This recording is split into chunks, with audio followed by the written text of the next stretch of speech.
Very, very good morning to all my dear students. Good morning, good morning. आज तो पहले कैसे आ गई? बैठिए प्लीज.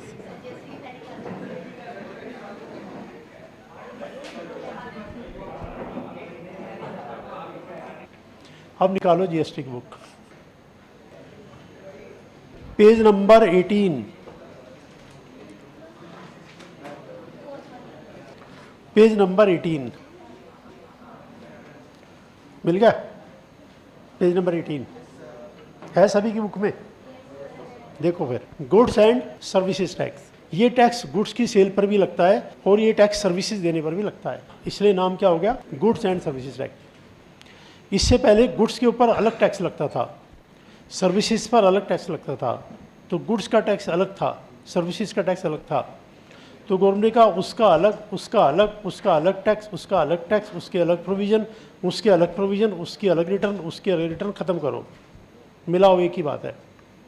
हमें तो टैक्स लेने से मतलब है, वो चाहे गुड्स हो या सर्विस हो, क्या फ़र्क पड़ता है. तो हर गुड्स को बेचने वाले को टैक्स देना, हर सर्विस प्रोवाइडर को टैक्स देना है. कंप्यूटेशन ऑफ जीएसटी लायबिलिटी, इसमें 3 इंपॉर्टेंट फैक्टर आते हैं. एक तो है आईटीसी. आईटीसी मतलब इनपुट टैक्स क्रेडिट. एक फैक्टर आएगा आउटपुट टैक्स, एक आएगा नेट टैक्स. जैसे अभी जो हम इनकम टैक्स से क्वेश्चन करते थे तो एंड में हम क्या कैलकुलेट करते थे? Total income and tax liability, है ना. इसका जो भी क्वेश्चन करेंगे एंड में आएगा, आप आईटीसी कंप्यूट करो, आप आउटपुट टैक्स कंप्यूट करो, आप नेट टैक्स कंप्यूट करो. आउटपुट छोड़ भी दे तो कोई बात नहीं, नेट टैक्स में आउटपुट अपने आप आ जाएगा. इसके हर क्वेश्चन के एंड में लिखा होगा compute input tax credit ITC, input tax credit and also output tax and also net tax. Output छोड़ भी दूंगा तो कोई फर्क नहीं पड़ेगा, नेट टैक्स. तो जो भी हम क्वेश्चन करेंगे, मैं ना भी लिखवाऊँ तो आप समझ जाना. जब मान लो क्वेश्चन लिखवा दूँ तो आप ये मत पूछना इसका क्या करना है. हर क्वेश्चन का एक ही काम करना है. कौन सा काम? इनपुट टैक्स क्रेडिट निकालना और नेट टैक्स निकालना. ठीक है, कैसे निकलेगा अभी बात करें. Concept of GST was introduced first of all in France 1954. दुनिया में कब आया? 1954. इंडिया में कब आया? 1717. कल इसका बर्थडे है जीएसटी का.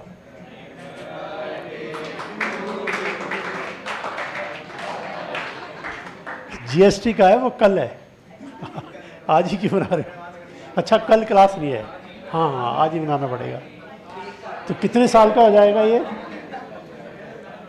कितने साल का हो जाएगा ये? 7 साल. अभी भी माइनर है, अभी भी बच्चा है ये. यानी ये नया कंसेप्ट है. अभी गवर्नमेंट खुद ही कंफ्यूज है कि कौन से प्रोविजन बनाने हैं, कौन से नहीं. अभी इसको मैच्योर होने दो. You have to wait. अभी ये 7 साल का है. 7 साल के बच्चे से क्या उम्मीद करोगे आप? जबकि इनकम टैक्स एक्ट 61, तो इसमें ज़्यादा अमेंडमेंट की ज़रूरत नहीं है, ये मैच्योर्ड है. और इसमें अमेंडमेंट बहुत गवर्नमेंट को बार बार करना पड़ रहा है. गवर्नमेंट खुद ही कंफ्यूज है. पहले कर देंगे ये करेंगे, 3 महीने बाद करेंगे नहीं नहीं ये नहीं है, ये रहेगा. 6 महीने बाद ये रहेगा, फिर ये रहेगा, फिर ये रहेगा. तब तक स्टडी करने वाला खुद ही कंफ्यूज हो जाता है, पता नहीं ये रहेगा कि वो रहेगा. बट एनीवे, मैं अभी आपको बता, ग्रोइंग है ये. अभी तो इसकी कोई भी नया वो जाके सेटल होता है 20-25 साल में. अब कल से 3 एक्ट और आ रहे हैं नए. कौन कौन से? कल से 3 नए मेजर एक्ट पूरे कंट्री में आ रहे हैं ना. इंडियन पिनल कोड के बदले में भारतीय न्याय संहिता. ये 1800 समथिंग का टैक्स है जो अब स्क्रैप किया गवर्नमेंट ने. ये तो ब्रिटिशर्स का बनाया हुआ था. सारे क्राइम्स की लिस्ट इसी में है ना, थेफ्ट, मर्डर, किडनैपिंग वगैरह वगैरह, सब बदल दिया. ये इंडियन पिनल कोड है, सज़ा देने का. गवर्नमेंट का सज़ा देने का नहीं, न्याय देने का. भारतीय न्याय संहिता. अब जैसे कोई भी डिस्प्यूट होता था, पुलिस वाले फटाफट लगाते, सेक्शन ये लगा दो, सेक्शन वो लगा दो. अब लगाना सेक्शन समझ में ही नहीं आएगा कौन सा सेक्शन है. सारे सेक्शन बदल गए. तो सारे पुलिस स्टेशन में सब लोग जो एफआईआर करवाते थे, अब एसएचओ खुद ही बैठा होगा कि इसका सेक्शन कौन सा लगेगा. भाई सारे याद किए हुए सेक्शन बेकार हो गए. 302 गया, 376 गया, 323 गया, सारे गए. फिर एक और है इंडियन एविडेंस एक्ट. उसके बदले में आ गया भारतीय साक्ष्य अधिनियम, इंडियन एविडेंस एक्ट. जब भी डिस्प्यूट होगा कोर्ट से एविडेंस लाओ, उसके लिए पूरा एक्ट है. तो नया एक्ट आ गया भारतीय साक्ष्य अधिनियम. फिर कोर्ट में जो केस चलता है क्रिमिनल्स पे, उसका प्रोसीजर है कोड ऑफ क्रिमिनल प्रोसीजर, उसको बदल दिया. भारतीय नागरिक संहिता वो नया आ गया, सारे तीनों हिंदी में कर दिए और ये कल से पूरे कंट्री में लागू हो जाएंगे। और इसको लेकर के टीवी पे लगातार प्रोग्राम आ रहे हैं कि पूरे कंट्री में उथल पुथल हो जाएगी। 1 जुलाई को जो भी पुलिस स्टेशन में क्रिमिनल्स आएंगे, पुलिस वाले कहेंगे पता ही नहीं इस पर सेक्शन कौन सा लगेगा, पहले सारे को देखो कौन सा लगेगा। तो ये कल से आएगा, ठीक है। अब देखो यहाँ पे concept of GST was introduced 1954। India में कब आई है? 1770, ये डेट याद रखना। अब इन एक्ट का नाम क्या है? Central good service tax regulated through central good service act 17, state good service act regulated through state good service act 17, integrated good service act regulated through integrated good service act 17, union territory good service act regulated through union territory good service act 17, good service compensation to state regulated good service compensation act 17। एक sentence एक बार read कर लो, फिर बताता हूँ इनके क्या मतलब है।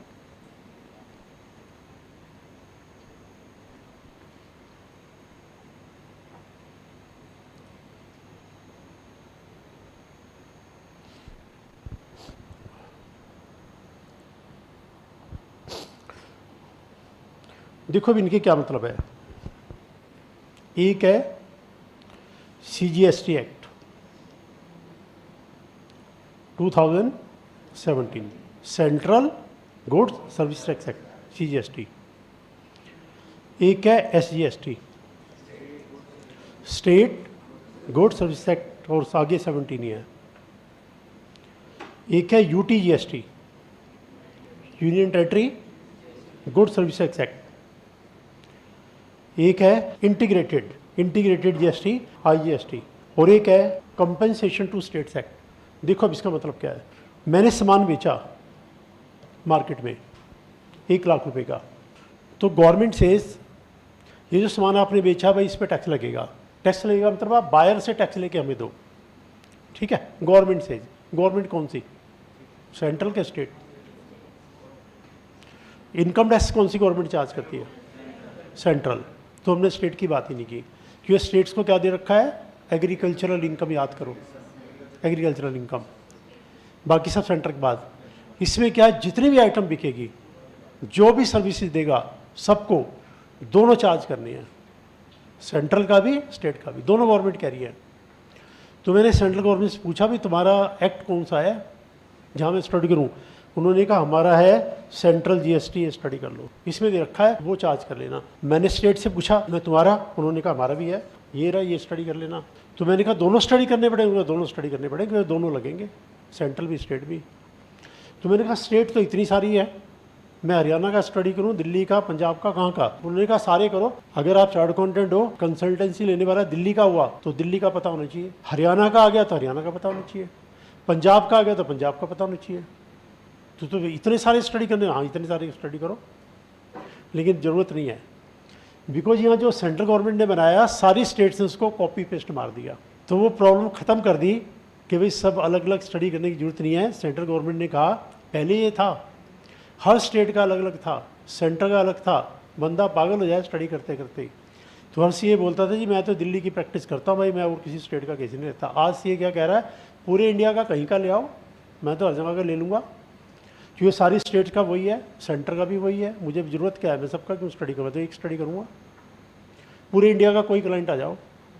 पहले नहीं था, हरियाणा का बिल्कुल अलग है, पंजाब का बिल्कुल अलग है, इसका बिल्कुल अलग है, और सेंटर वाले कॉपी। फिर सी एच ने क्या कहा, हटाओ इसको बच्चों के सिलेबस से, जब कॉपी पेस्ट है तो क्यों बच्चों को इतना फालतू पढ़ाना है, ये पढ़ा दो, बात खत्म। स्टेट का कॉपी पेस्ट है, यूनियन टेरिटरी का भी कॉपी पेस्ट है, तो सिलेबस में ये है। लेकिन जब आप इसको स्टडी कर रहे हो, मान के चलना सारी स्टेट्स का स्टडी कर लिया और साथ में यूटी का स्टडी कर लिया, सेम है। प्रैक्टिस कहीं भी बैठ के कर लो, पूरे इंडिया का कोई क्लाइंट मिल जाए, सबके केस ले लो, है तो सेम। तो सिलेबस में ये है, वैसे कॉपी पेस्ट है तो आप किसी भी मान लो। इसके अलावा एक ये थोड़ा सा डिफरेंट है, इंटीग्रेटेड। इंटीग्रेटेड का मैं आपको एग्जांपल बताता हूँ। जैसे मान लो ये 1 लाख रुपए का सामान मैंने बेचा, दिल्ली में बेचा, तो सेंट्रल गवर्नमेंट कहती है भी हमारा टैक्स लगाना मत भूलना। मान लो सेंट्रल गवर्नमेंट का रेट है 9%, सबका अलग अलग है, सब आइटम के हिसाब से अलग अलग है, लेकिन जितना सेंटर का स्टेट का सेम होगा, इक्वल है दोनों का, 50-50। तो अगर सेंटर का 9 है तो स्टेट का भी 9 मिलेगा। सेंटर का 6 है तो स्टेट का भी 6 होगा, सेंटर का 12 है तो स्टेट का ही 12 होगा, सेंटर का 14 है तो स्टेट का भी 14, इक्वल है, 50-50 है, ठीक है। तो 9% मैंने लगा दिया 9,000, 9% लगा दिया 9,000, टोटल चार्ज किया 1,18,000। तो इस 1,18 में से एक तो मैं रख लूँगा मेरा है, 9,000 में सेंट्रल गवर्नमेंट को दे दूंगा, 9,000 स्टेट गवर्नमेंट को। दिल्ली में सामान बेचा है तो कौन सी स्टेट को दे दूंगा, दिल्ली को। हरियाणा में बेचा तो किसको दे दूंगा, हरियाणा में। सेंटर का तो पूरे इंडिया में कहीं भी बेच लो सेंटर को तो मिलेगा मिलेगा, यानी सारे इंडिया की सेल पे सेंटर को तो मिलेगा मिलेगा, और दूसरा हिस्सा इक्वल स्टेट्स में बटेगा, कोई हरियाणा ले जाएगा, कोई पंजाब, कोई ये कोई वो, जहाँ पर भी ये सेल हुई है उसको मिलेगा, करेक्ट। अब लेट्स सी सेल दिल्ली से हरियाणा हुई है, दिल्ली में सेलर, हरियाणा में बायर। अब बताओ दिल्ली को मिलेगा कि हरियाणा को, सेंटर को तो मिलेगा मिलेगा। तो यहाँ पे प्रॉब्लम आ रही है, दिल्ली को मिलेगा कि हरियाणा को।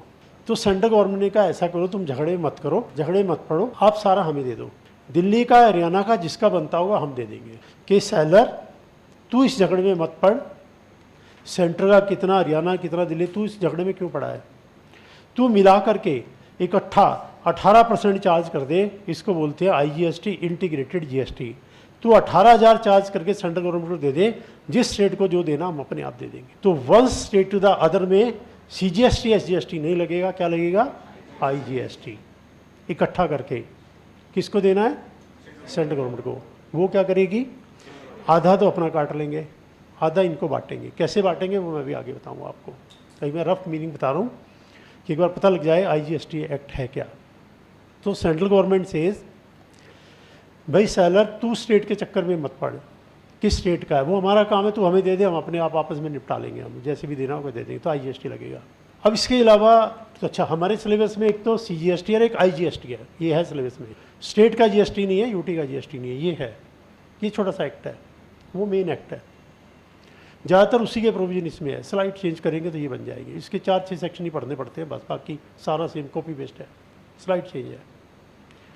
इसके बाद क्या हुआ, जब 1717 को ये लेके आने लगे नया सिस्टम, तो स्टेट्स ने कहा, सारी स्टेट्स ने कहा सेंटर को भी ये नया सिस्टम आप ला रहे हो, इसमें हमारा फ़ायदा होगा, बेनिफिट होगा कि लॉस होगा। तो सेंटर ने कहा जी ये हमें क्या पता, ये तो अब आने दो, उसके बाद देख लेना बेनिफिट हुआ कि लॉस हुआ। वो लॉस भी हो सकता है, बेनिफिट भी हो सकता है। तो स्टेट्स ने कहा जी हम नहीं मानते, लॉस हुआ तो लॉस तुम्हें पूरा करना पड़ेगा। तो सेंटर ने कहा प्रॉफिट हुआ तो हम रख लेंगे, यानी प्रॉफिट हमारा लॉस तुम्हारा, कोई मानेगा। सेंट्रल गवर्नमेंट ने कहा हम नहीं मानते। सेंट्रल गवर्नमेंट ने कहा हमारा अपना लॉस हुआ तो हम कहाँ जाएंगे। तो उन्होंने कहा फिर ऐसा करो रहने दो इसको। अब ये स्टार्ट हुई थी 2004 में बात, GST लाएंगे। उसके बाद मोदी जी आ गए 14 में, 10 साल तो इसमें निकल गए। मोदी जी ने कहा मैं तो इम्प्लीमेंट करके मानूंगा, मुझे कोई नहीं रोक सकता, बीजेपी की क्लियर कट मेजोरिटी है, देखे कौन नहीं मानता, मैं तो करूँगा इम्प्लीमेंट। तो स्टेट्स ने कहा हम नहीं होने देंगे, पहले लॉस की गारंटी करो। तो सेंट्रल गवर्नमेंट ने गारंटी कर दी। सेंट्रल गवर्नमेंट ने कहा छोड़ो जी, जो लॉस हुआ हम पूरा कर देंगे बस, लेकिन हम कहाँ से पूरा करेंगे, एक टैक्स और लगा दो। तो सेंट्रल GST अलग लगेगा, स्टेट GST लगेगा, और GST सेस अलग लगेगी। जैसे इनकम टैक्स में था health and education cess, HEC, ऐसे GST में भी एक सेस है, क्या नाम है, GST सेस कह लो या GST कंपनसेशन सेस कह लो, लेकिन ये हर आइटम पे नहीं लगेगी। इनकम टैक्स में हर बंदे को HEC देना है, जितना मर्जी टैक्स हो, इसमें नहीं है। ये सिर्फ लग्जरी आइटम पे है या नेगेटिव आइटम्स भी है। नेगेटिव मतलब intoxicant, cigarette, tobacco, negative item, या luxury, motor car, other luxury item, ये गिनी चुनी आइटम पे, और ये भी सिलेबस में नहीं है। अगर बाई चांस कहीं आपको बिल मिलेगा तो आपको ये ना लगे हमें तो क्लास में बताया था सेंट्रल और स्टेट GST, ये क्या लगा रखा है। मोटर कार खरीद के लाए, गाड़ी खरीदेंगे तो गाड़ी पे लगा होगा, 14% का सेस भी लगा होगा। डिपेंड करता है गाड़ी किस टाइप की है, ज़्यादा भी हो सकता है, 28% भी हो सकता है। तो ये लग्जरी आइटम पे मिलेगा या नेगेटिव आइटम पे, टोबैको है या टोबैको में मिलेगा, सिगरेट है इन पे मिलेगा। तो ये मैंने जस्ट आपको एक्ट के नाम बताए हैं, इसमें क्या हुआ बाकी डिटेल तो अभी स्टार्ट होगी, एक बार रीड कर लो, इनके खाली नाम याद कर।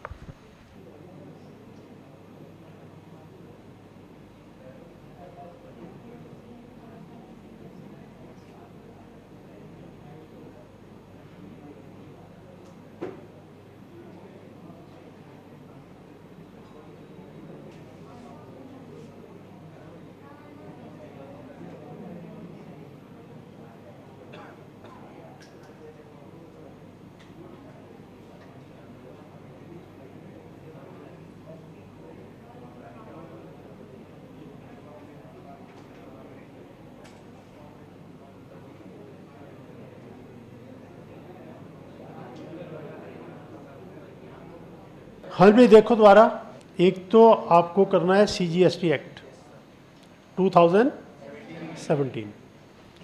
GST में क्या है, मटेरियल तो कम है लेकिन ये याद नहीं होता जल्दी से, तो जो बच्चे साथ साथ रिपीट करते रहते हैं उनको तो याद हो जाएगा जो साथ साथ बोलेंगे, वरना ये एक्ट ही है, जब नाम लिखोगे तो एक्ट का नाम ही गलत लिखा जाएगा। अभी मैं लिखवाऊंगा, आप चेक कर लेना। तो इसको याद करना अच्छे से, या ईयर भूल जाएंगे तो बार बार रिपीट करना है। दूसरा एक्ट सिलेबस में कौन सा है, और सारे एक्ट 17 के ही हैं, बस 2 सिलेबस में है। स्टेट का GST नहीं है, यूटी का GST नहीं है, और कंपेंसेशन सेस नहीं है। ये 2 पार्ट है। अब ये GST बेसिकली कैसे लगता है, पूरा प्रोसीजर क्या है, let's now see that part. आगे देखिए, syllabus of CA inter covers only central GST and integrated GST। Prior to concept of GST there was multiple taxation. अब GST को समझने के लिए ना स्टार्टिंग से पूरा समझना पड़ता है। 1947 में क्या था, फिर क्या हुआ, फिर क्या हुआ, फिर क्या हुआ, फिर अल्टीमेटली GST में क्या हुआ, और ये क्यों चेंज कर करके लाए। तो मैंने स्टार्टिंग से पूरी हिस्ट्री है इसके अंदर, स्टार्टिंग से देखेंगे क्या हुआ था। Prior to concept GST there was multiple taxation in indirect taxes, also there was cascading effect, that is tax on tax. But after GST, there is no multiple taxation, no cascading effect. It can be explained with the help of illustration given below. Illustration देखने से पहले देखो, मैंने सामान बेचा, चलो एक chart accountant ने एक कंपनी को सर्विसेज दी, गुड्स की बजाय सर्विसेज का एग्जांपल ले लो, एक ही बात है। GST दोनों पे एक ही तरीके से लगता है। CA said to this company, भाई मेरी सर्विसेज का मैं 1 लाख रुपया लूँगा आपसे, 1 लाख रुपया, तो उससे आप जो 1 लाख ले रहे हैं ना, हमारा भी ले लेना बीच में। तो CA ने कहा तुम्हारा कितना, उन्होंने कहा, सेंट्रल गवर्नमेंट ने कहा 9% हमारा लेना, दिल्ली गवर्नमेंट ने कहा 9% हमारा भी लेना। ज़्यादातर सर्विसेज पे रेट 18% है, गुड्स पे सब पे अलग अलग है, कहीं 2.5 + 2.5 है। गुड्स एसेंशियल आइटम है जिसके बिना सर्वाइव करना मुश्किल है, तो बहुत कम GST लगाया है, 2.5 + 2.5। थोड़ी और आगे चले, ज़्यादा इंपॉर्टेंट नेसेसिटी नहीं है तो 5 + 5 लगा दिया, आगे चले 6 + 6 लगा दिया, फिर 12 + 12 लगा दिया, लग्जरी है 14 + 14 लगा दिया। हाईएस्ट जो गवर्नमेंट के पास पावर है वो 20 + 20 की है, इससे ज़्यादा गवर्नमेंट लगा नहीं सकती किसी भी प्रोडक्ट के ऊपर। इंडियन कॉन्स्टिट्यूशन में लिमिट दी हुई है कि आप मैक्सिमम इतना लगा सकते हैं। Integrated maximum 40, state centre maximum 20, ceiling है, इसके आगे पार्लियामेंट की पावर ही नहीं है। अभी वैसे 20 + 20 किस पे लगाया भी नहीं, अभी जो लगा हुआ है मैक्सिमम 14 + 14 लगा हुआ है, इससे ज़्यादा इन जनरल नहीं लगाया है। ज़्यादातर हाईएस्ट 14 + 14 है, लगा सकते हैं 20 + 20, ठीक है। तो 9,000 ये, 9,000 ये, 1,18,000। तो ये 18,000 रुपया गवर्नमेंट को कौन पे करेगा, ABC limited, no, chart accountant. लेकिन पॉकेट से किसके निकला, ABC के, इसीलिए इसको इनडायरेक्ट टैक्स बोलते हैं, क्योंकि निकल किसी और की पॉकेट से रहा है और पे कोई और कर रहा है। हमने आपसे फीस लिया है, हमने आपसे GST भी तो लिया है, दोनों GST ले रखे हैं, तो निकला तो आपकी पॉकेट से, देने हम चल पड़े, लो जी। तो इनडायरेक्टली आपने पे किया गवर्नमेंट को, तो इसलिए इसका नाम क्या है, इनडायरेक्ट टैक्स। और इनकम टैक्स, जो पेमेंट 1 लाख की CA की अपनी है, इसमें से वो एक्सपेंडिचर पहले लेस कर ले, P&L बनेगा था ग्रॉस रिसिप्ट 1 लाख, फिर इनकम आई मान लो 50,000 नेट प्रॉफिट, इस पे वो टैक्स देगा, वो अपनी जेब से जाएगा, वो डायरेक्ट टैक्स है। तो जो इनकम टैक्स स्टडी किया था वो, यानी हर ट्रांजैक्शन में इनकम टैक्स भी है, CGST भी है और SGST भी है, इन एवरी ट्रांजैक्शन। देखो 1,18,000 में से 18,000 तो ये चले गए, फिर 50,000 भी इनकम मान लो, चार्ट अकाउंटेंट की इनकम मान के चलो 15 लाख से ज़्यादा ही होगी, तो 30% पे टैक्स निकालो, 15,000, 50,000 पे 30%, 15,000, 15,000 वो और 18,000 ये। एक ट्रांजैक्शन में गवर्नमेंट के पॉकेट में 33,000 रुपया। तो गवर्नमेंट कितना कलेक्ट करती होगी, देख लो कितना करती होगी। गवर्नमेंट के पास करीब करीब 15 लाख करोड़ का GST आता है और 15 लाख करोड़ का इनकम टैक्स आता है, 30 लाख करोड़। हर साल गवर्नमेंट को 30 लाख करोड़ रुपया मिलते हैं कंट्री का खर्चा चलाने के लिए। जब मोदी जी आए थे तब ये टोटल 20 लाख करोड़ था, इन्होंने सख्ती कर करके बढ़ा के 20 लाख करोड़ से 30 लाख करोड़ पे ले आए।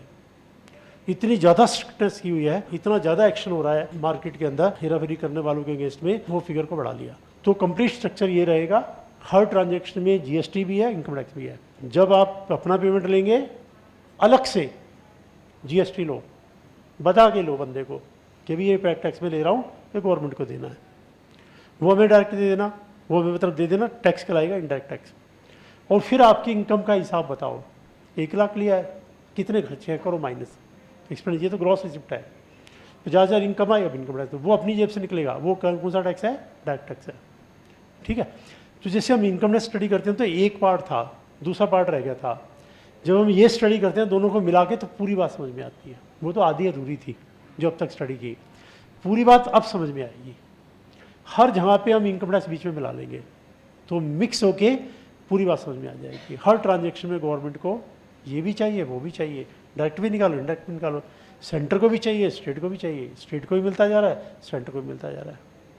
करेक्ट। अब इसका जो पूरा प्रोसीजर है, स्टार्टिंग में क्या था, उसमें क्या डिफेक्ट था, फिर कब बदला, क्या बदला, फिर कब बदला, लेट सी। सबसे पहला एग्जांपल देख लीजिए, इलस्ट्रेशन 1। एबीसी में purchase raw material for rupees 10 lakh plus excise duty 10% plus VAT 10%। Company incurred 5 lakh being processing charge, sold the final product at a profit of 2 lakh and charged out for excise duty 10% plus VAT 10%. Discuss tax statement before GST। Starting में system था, raw material 10 lakh, excise duty 10% add किया 11 lakh, VAT 10%, 1 10 12 10, processing charge 5 lakh, cost है 1710, profit 2 lakh, transaction value 1910, output excise duty 10%, total VAT इतना। देखो अब इस बात को समझिए, जीएसटी आया कब, 1717। जो सबसे पुराना सिस्टम था जो मैं एग्जांपल दिखा रहा हूँ, टोटली डिफेक्टिव है। अभी मैं आपको इसका डिफेक्ट बताऊंगा, टोटली डिफेक्टिव है। तो इसको गवर्नमेंट ने ठीक कर दिया था 1 मार्च 1986 को। लगभग 99% इट वाज करेक्टेड। 1% का डिफेक्ट बचा था, वो 1% इन्होंने ठीक किया। वो तो मोदी जी ने वाई ले ली, मैंने सब बदल दिया उधर, कुछ नहीं बदला। असली चेंज तो यहाँ आया था। तो पहले मैं एग्जांपल इसका दिखा रहा हूँ, फिर एग्जांपल इसका दिखाऊंगा, फिर इसका। इसमें कुछ खास चेंज नहीं आया। यहाँ देखिए क्या सिस्टम था। यहाँ सिस्टम ये था कि मैं मैन्युफैक्चरर हूँ, पुराना सिस्टम पूरा समझना पड़ेगा। और एग्जाम में पुराने सिस्टम का क्वेश्चन भी आता है कि बताइए पुरानी और नई में क्या चेंज आया, तो पुराना बताना पड़ेगा। पुराना सिस्टम ये था, एबीसी लिमिटेड है, मैन्युफैक्चरर है, मैन्युफैक्चरिंग करती है कंपनी। तो इस कंपनी ने रॉ मटेरियल खरीदा, मान लो 1 लाख रुपए का रॉ मटेरियल खरीदा, फिर इसमें प्रोसेसिंग की। या मैं और भी बेटर कर देता हूँ एग्जाम्पल, जो इसने रॉ मटेरियल खरीदा वो किसी और कंपनी ने बनाया था। जैसे मान लो मैं फ्रिज बना रहा हूँ, तो फ्रिज में कंप्रेशर भी है, मैं कंप्रेशर नहीं बना रहा, कंप्रेशर मैं खरीद लेता हूँ और खरीदा हुआ कंप्रेशर बीच में लगा के और आइटम फ्रिज की मैं बनाता हूँ, बना देता हूँ। सो स्पेयर पार्ट, कंपोनेंट, एसेसरीज और रॉ मटेरियल पीछे से खरीदा भी जा सकता है। तो लेट्स सी, ये कंपनी जो प्रोडक्ट बनाती है उसके spare part, component, accessories, raw material खरीदा जाता है, यानी किसी और ने बनाया है। जो कोई और बना के इसे बेच रहा है, एग्जाम्पल से कनेक्ट कर देता हूँ, जिस बंदे ने इस कंपनी को बेचा है, इस कंपनी को रॉ मटेरियल कह लो, स्पेयर पार्ट कह लो, कंपोनेंट कह लो, एसेसरी कह लो, वो बेची है 10 लाख की। तो पुराना लॉ ये था, अगर आप कुछ भी मैन्युफैक्चर करोगे तो उसके ऊपर आपको टैक्स लेना पड़ेगा बायर से, मैन्युफैक्चर्ड आइटम पे, और उसका नाम था एक्साइज ड्यूटी। एक्साइज ड्यूटी, उस समय जीएसटी नहीं था, बदले में कोई और टैक्स था। उस टैक्स का नाम क्या है, पूरा कर देता हूँ, central excise duty. Central excise duty ये लगाना पड़ेगा। मान लो इसका रेट है 10%, तो 10% लगा लो, तो ये हो गया 11 लाख। मैं सेम फिगर उठाऊंगा जो यहाँ लिखी हुई है ताकि आपको फिर कन्फ्यूजन आए। इस कंपनी ने, ये जो एबीसी लिमिटेड है, फ्रिज बनाने वाली समझ लेना, XYZ को कंप्रेशर बनाने वाली समझ लेना। तो अभी तो कंप्रेशर बनाने वाली कंपनी बेच रही है, ये फ्रिज बना के भी बेचेगी। तो इसको एक तो एक्साइज ड्यूटी लेनी है, ये तो प्रोडक्ट बनाते टैक्स लग जाएगा, और फिर जब इसको बेचेंगे तो फिर एक टैक्स और लेना है, चाहे उसको सेल टैक्स कह लो, चाहे उसको वैल्यू एडिड टैक्स कह लो, वैट वैल्यू एडिड टैक्स। वो इन दोनों के टोटल के ऊपर लगेगा, 11 लाख के ऊपर लगेगा। मान लो 10% है, वो लगेगा 1,10,000, हो जाएगा 12,10,000। यानी एबीसी ने पीछे से सामान खरीदा 12,10,000 का। एक्साइज ड्यूटी जाएगी सेंट्रल गवर्नमेंट के पास, सेल टैक्स जाएगा स्टेट गवर्नमेंट के पास। यानी पहले भी सिस्टम यही था, दोनों गवर्नमेंट टैक्स लेती थी, नाम दोनों के अलग अलग थे, एक्ट दोनों के अलग अलग थे, प्रोसीजर दोनों के अलग अलग थे, रेट बराबर नहीं था 10-10, उसका कुछ उसका कुछ। वो 12 ले रहा है, वो 6 ले रहा है, वो 6 ले रहा है, वो 18 ले रहा है, अपनी अपनी मर्जी है। और ये सेलर को, उस कॉमन मैन को, हर एक को प्रॉब्लम होती थी, ये क्या बात है, उसका रेट इतना, इसका रेट इतना, ये वो इतना, वो इतना, कुछ नहीं, उसकी रिटर्न अलग जाएगी, इसकी रिटर्न अलग जाएगी, वो अलग पेमेंट होगा, वो अलग पेमेंट जाए होगा, इसकी अकाउंटिंग अलग है, उसकी अकाउंट, इतना दुनिया भर का डबल डबल काम करना पड़ता था। अब एक ही होगा, इसी के ऊपर लगेगा CGST, इसी के ऊपर लगेगा SGST, procedure is the same, और एक ही रिटर्न में दोनों का पेमेंट हो जाएगा। वो अभी GST पे आ रहे हैं, इस पे देख लो आप। मैन्युफैक्चर पे कौन सा टैक्स लगेगा, एक्साइज ड्यूटी। सेल पे कौन सा लगेगा, वैल्यूएडेड टैक्स कह लो, सेल टैक्स कह लो, वैट कह लो, शॉर्टकट में वैट। अब ये ABC ने इतने में खरीदा है, ये तो इसकी कॉस्ट है। अब इसमें ये प्रोसेसिंग करेंगे, फ्रिज बनाना है, प्रोसेसिंग तो होगी ना, तो प्रोसेसिंग का पैसा यहाँ लिखा हुआ है कितना, 5 लाख। अब फ्रिज बनाने वाली कंपनी ने 5 लाख और खर्च कर दिया, कितना हो गया, 17,10,000, करेक्ट। अब इनको प्रॉफिट भी चाहिए, फ्रिज बनाने वाले को प्रॉफिट ऐड कर लो, प्रॉफिट कितना दिया है, 2 लाख, सेम फिगर लिख रहा हूँ मैं, 19,10,000। अब गवर्नमेंट से तुमने फ्रिज बनाया है, एक्साइज ड्यूटी चार्ज करो, किससे, जिसको ही बेचोगे। तो एक बार तो पहले लगी एक्साइज ड्यूटी, वो लग गई, एक बार तुम और चार्ज करो। अब ABC लिमिटेड ने ये फ्रिज बना के बेचा है मिस्टर X को, तो मिस्टर X को ये कंपनी क्या कहेगी, भाई एक्साइज ड्यूटी का पेमेंट करो, मान लो 10%, कितना बना, 91,000, करेक्ट। फिर गवर्नमेंट से आपको वैट भी तो लेना है, अब दोनों को टोटल कर लो, कितना, 21,01,000, करेक्ट। अब इस पे वैट लगाओ, अभी वैट मिले 10%, 2,10,100, और अब ये प्रोडक्ट बेच दो, 23,11,100। किसने खरीदा, X ने। मान लो ये आपने खरीदा, अब मैं आपसे पूछ रहा हूँ, इसमें कुछ डिफेक्ट नजर आया क्या आपको, ये तो पूरा ही डिफेक्टिव है, डिफेक्ट का नजर आया, पूरा डिफेक्टिव है। कैसे कैसे, ये देखो 10 लाख के ऊपर एक्साइज ड्यूटी लग चुकी है, और ये 1 लाख की एक्साइज ड्यूटी इसमें जुड़ी हुई है, इसके अंदर 1 लाख जुड़ा हुआ है, यस और नो, ऊपर से ऐड करते ला रहे हैं, और ये एक्साइज ड्यूटी 1,91,000 की, ये भी बीच में जुड़ी हुई है। तो खरीदने वाला कह रहा है, प्रोडक्ट तो मैंने एक खरीदा और एक्साइज ड्यूटी मेरे से 2 बार ले ली।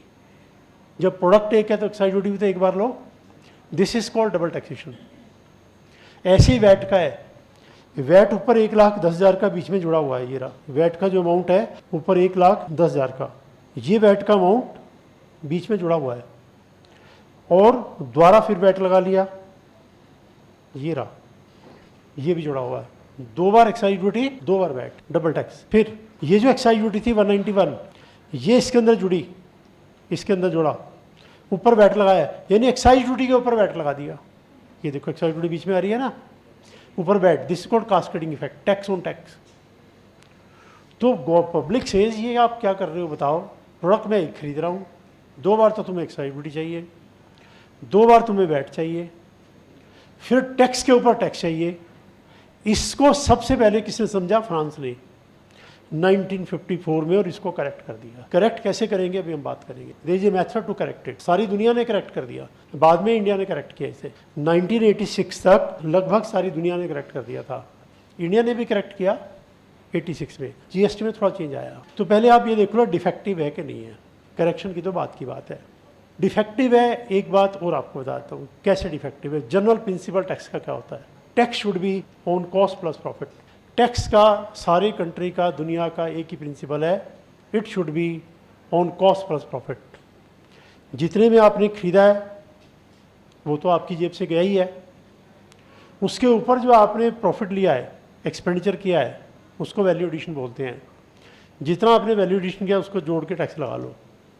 जबकि यहाँ क्या हो रहा है, यहाँ जो टैक्स है वो 2 बार लिया जा रहा है, 1 बार लेना था इसके ऊपर, वो मैं भी करेक्शन में दिखाऊंगा कैसे 1 बार आएगा, करेक्ट होके आएगा तो 1 बार आएगा।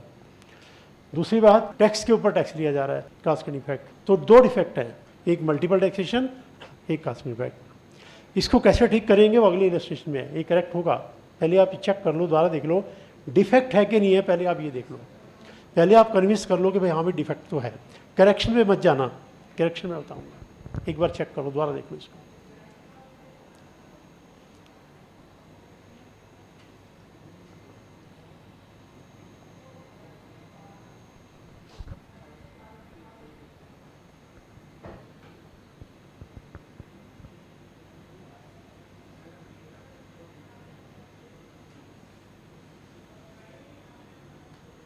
अब इसका करेक्शन देखो, करेक्शन कब हुआ?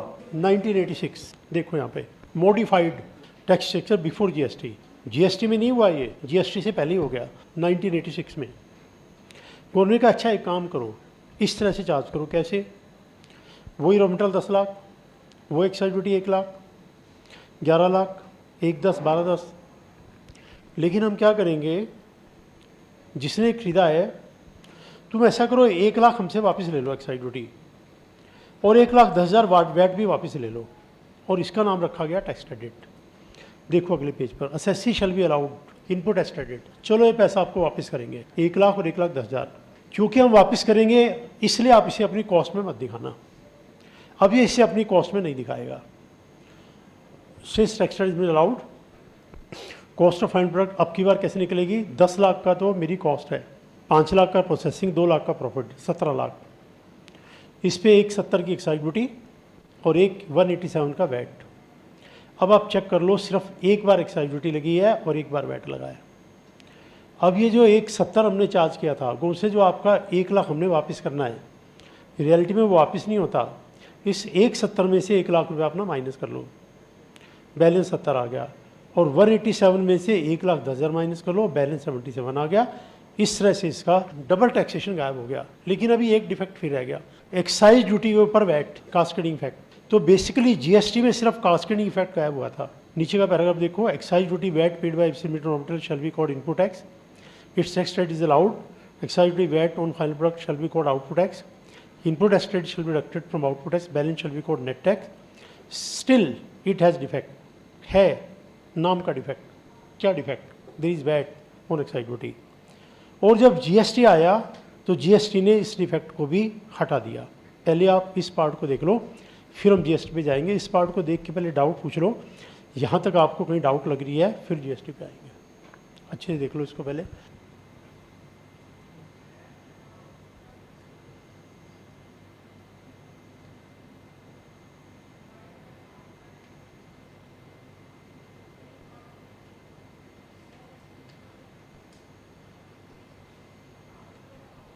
पहले इतने पार्ट तक इसको डाउट हो तो पूछो।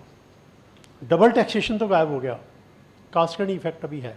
डबल टैक्सेशन वाले में चेक कर लो क्या सिस्टम रहेगा। जो भी हम परचेज करते हुए टैक्स देंगे, यानी इनपुट टैक्स, वो गवर्नमेंट से हम वापस कर देंगे, तो इसका नाम होना चाहिए था इनपुट टैक्स रिफंड। लेकिन रिफंड नहीं है, जो गवर्नमेंट रिफंड नहीं करती है। उससे अपनी बुक्स में लिख लो, ये पैसा हमने आपको देना, आपका एसेट है, इसको आप रिसीवेबल के अंदर ले जाओ, आपका एसेट है, दे देंगे, मना नहीं कर रहे। तो हमने नोट कर लिया। और जब हमने फाइनली कस्टमर से चार्ज किया, देने लगे गवर्नमेंट को, उसे अब अपना बीच में से काट लो, सेट ऑफ कर लो, बैलेंस दे दो। तो इसलिए इसका नाम इनपुट टैक्स रिफंड नहीं है, इनपुट टैक्स क्रेडिट है। बुक्स में एंट्री कर लो, this is receivable by you from the government, it's your asset. When you have charge from the customer, it is your liability to be paid to the government. उस liability में से जो GST payable है, tax payable है, उस liability में से ये माइनस कर लो, बैलेंस पेमेंट कर दो, हिसाब क्लियर हो जाएगा। पहले यहाँ तक डाउट देख लो, फिर फाइनल पोजीशन पे आते हैं जीएसटी में क्या हुआ। अब देखिए जीएसटी में क्या हुआ। गवर्नमेंट ने कहा पहले तो सेंट्रल एक्साइज ड्यूटी नाम का टैक्स हटा दिया हमने, वैट नाम का टैक्स हटा दिया हमने। हम ले आए हैं बदले में क्या? सेंट्रल जीएसटी, स्टेट जीएसटी, चाहे वो मैन्युफैक्चरिंग हो चाहे वो सेल हो, हर एक पे सेम सिस्टम से टैक्स दोनों लगते जाएंगे। देखो कैसे, दिस इज नो मल्टीपल। अच्छा, ABC limited purchase raw material 10 lakh, same question है। अब जीएसटी में देखो कैसे सॉल्व होगा। जिससे हमने रॉ मटेरियल खरीदा था, अब वो हमसे एक्साइज ड्यूटी वैट नहीं लेगा, वो इक्वल रेट पर सीजीएसटी एसजीएसटी लेगा। उसे 10 लाख का में बेचा, 10% ये 10% ये, सीधा 10 लाख के ऊपर लग जाएगा। पहले क्या होता था, एक्साइज ड्यूटी ऐड करके वैट लगता था, उससे कास्केडिंग इफेक्ट आता था। अब वो से 10 लाख के ऊपर दोनों डायरेक्ट लगेंगे, तो कास्केडिंग इफेक्ट गया 12 लाख। और अब आप टैक्स रेट ले लो, 1 लाख का, 1 लाख का, कॉस्ट 10 लाख, ऐड करो, प्रॉफिट ऐड करो, और सेंट्रल जीएसटी, स्टेट जीएसटी दोनों डायरेक्ट 17 लाख पे लगेंगे। पहले क्या था, 17 लाख में हमने एक्साइज ड्यूटी ऐड करके लगाया था, अब ऐड नहीं होगा, कि डायरेक्ट लगेगा। इससे कास्केडिंग इफेक्ट गायब हो गया। अब ये प्योर परफेक्ट सिस्टम बन के आ गया। यानी क्वेश्चन आपको ऐसे मिलेगा जैसे ये क्वेश्चन है, और सॉल्यूशन आपको ये लिखना है जैसे ये सॉल्यूशन है। अब इसको आप एक बार अच्छे से देख लो, फिर दोबारा डिस्कस करते हैं। जब गवर्नमेंट को पेमेंट करेंगे कैसे करेंगे, नेक्स्ट पेज पे देख लो। 170 CGST का आउटपुट टैक्स है, 1 लाख हमारे पास ITC है, माइनस कर दो, 70,000 का नेट टैक्स है, ऐसे स्टेट का है। 170 का आउटपुट है, 1 लाख लेस कर लो, नेट टैक्स पेबल 70 आ जाएगा। अब इसमें there is no multiple taxation, no casting effect, बिल्कुल परफेक्ट सिस्टम है। Before the concept of GST, excise duty was charged on manufacture, value tax was also called sale tax was charged on sale of goods, excise duty was payable on cost plus profit, sale tax was payable on cost plus profit plus excise duty. Accordingly, sale tax was charged on excise duty also. There is tax on tax called casting effect as shown above, but after GST there is no casting effect and the manufacturer shall charge CGST, SGST instead of excise and VAT. Also CGST shall be charged on the cost plus profit. अब इसको यहाँ तक read कर लो, यहाँ तक पहले doubt पूछ लीजिएगा। ये बेसिक कंसेप्ट है GST का।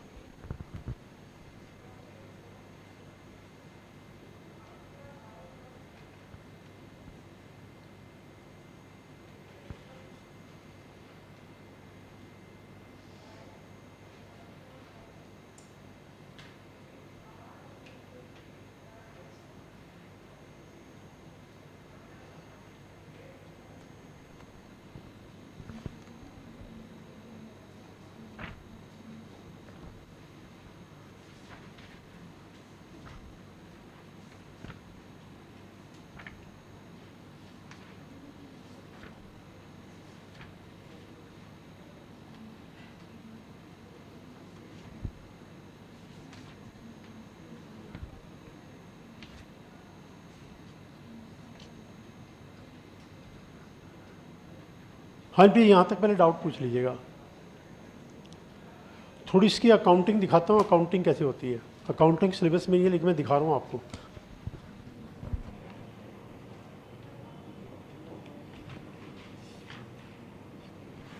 देखिए पेज नंबर 430 पे आओ, 430। Note covered in syllabus, question number 1 देखिए, explain accounting treatment of GST। ये पर्सन बुक्स में अकाउंटिंग कैसे करेगा, वो तो प्रैक्टिकल क्वेश्चन था।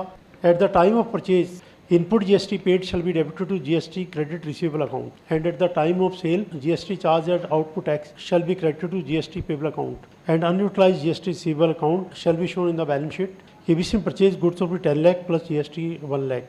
Sold the goods of 12 lakh plus GST 120. In this case, account entry shall be, जो परचेज अकाउंट है वो डेबिट होगा 10 लाख से। जो इनपुट टैक्स हमने पे किया कौन से, जब हम आपको वापस कर रहे हैं तो आप परचेज अकाउंट में कैसे लेके जाओगे, तो उसको अलग से दिखाओ। GST क्रेडिट रिसीवेबल ये तो हमने आपको देना है, अलग से दिखा लो। आपके बैंक से 11 लाख का पेमेंट हो गया। और जब आप ये सामान बेचोगे, dealer passes the following entry, आपने सामान बेचा 30,20,000 का आपके अकाउंट में आ गया, जिसमें से गुड्स सेल अकाउंट 12 लाख है और जो GST आपने चार्ज किया आउटपुट टैक्स वो आपका थोड़ा है, वो तो हमारा है। वो लायबिलिटी अकाउंट के अंदर शो करो, GST पेबल अकाउंट में 120।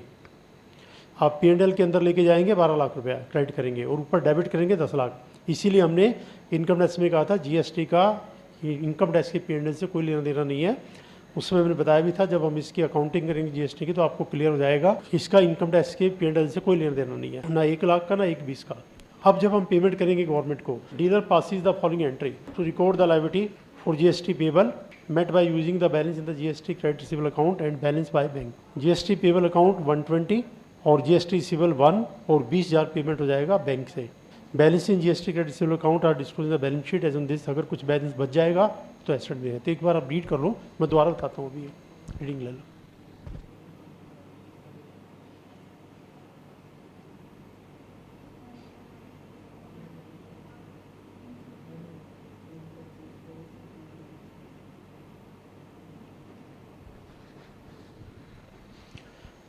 देखो दोबारा देखो, मैंने 10 लाख का सामान खरीदा, 1 लाख का GST दिया, तो मेरे P&L में परचेजेस का अमाउंट कितना दिखाऊं मैं? 10 लाख का सामान खरीदा, 1 लाख का GST दिया, तो P&L में डेबिट कितना करूं मैं? 10 लाख। क्यों? क्योंकि गवर्नमेंट से ये तो हम आपको वापस देंगे ना, जब वापस देंगे तो कॉस्ट में कैसे ले लोगे आप? ये तो 1986 से पहले की एंट्री थी जिसमें 11 लाख डेबिट होता था, क्योंकि टैक्स क्रेडिट मिलता नहीं था, तो टैक्स क्रेडिट मिल रहा है। तो आपने गवर्नमेंट से लेना है, एसेट के लायबिलिटी आपका एसेट है, रिसीवेबल अकाउंट में दिखाओ, आपको लेना है।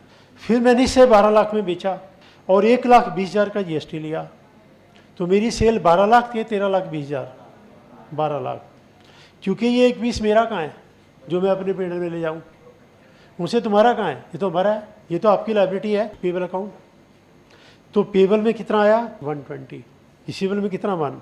अब मुझे गवर्नमेंट को देना है तो उसमें जितना आपके पास रिसीवेबल में है उतना एडजस्ट कर लो और बैलेंस बैंक से पे कर दो, क्योंकि बैंक के अंदर 20,000 रुपया एक्स्ट्रा है। मैंने कहा 20,000 एक्स्ट्रा कैसे है, मुझसे आपने बैंक से 1 लाख दिया था और बैंक में 1,20,000 डाला था, 20,000 एक्स्ट्रा नहीं है, वो 20,000 एक्स्ट्रा किसका, हमारा है, वो बैंक से पेमेंट करो, आपकी बैंक की एंट्री न्यूट्रलाइज होगी और सेल परचेज यहाँ अलग से अकाउंटिंग आ गई। तो जो हमने 43B में बात की थी कि कोई भी टैक्स गवर्नमेंट का डेबिट कर सकते हैं पेमेंट बेस पर, नॉट जीएसटी। जीएसटी का P&L से कोई लेना देना नहीं है, लेकिन मैंने कहा था जीएसटी में एक कंपोजिशन टैक्स आता है, वो डेबिट होगा, वो जरा कंपोजिशन टैक्स आगे आने तो मैं बताऊंगा, वो अपनी जेब से जाता है, वो कुछ अलग चीज़ होती है। इन जनरल जीएसटी का P&L से लेना देना नहीं है, वो 1986 से पहले था, वो सब इसके हिसाब से होता था, अब नहीं है।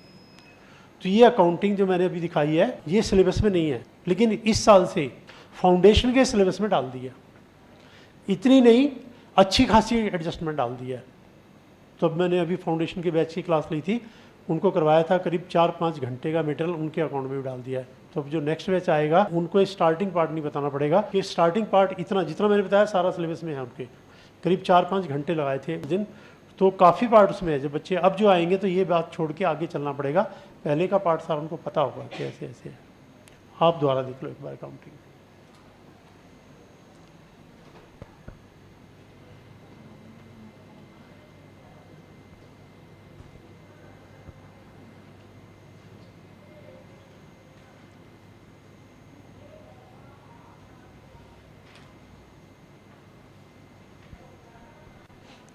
इतने पार्ट तक पहले किसी के माइंड में कोई भी डाउट है तो पहले वो डाउट क्लियर कर लो,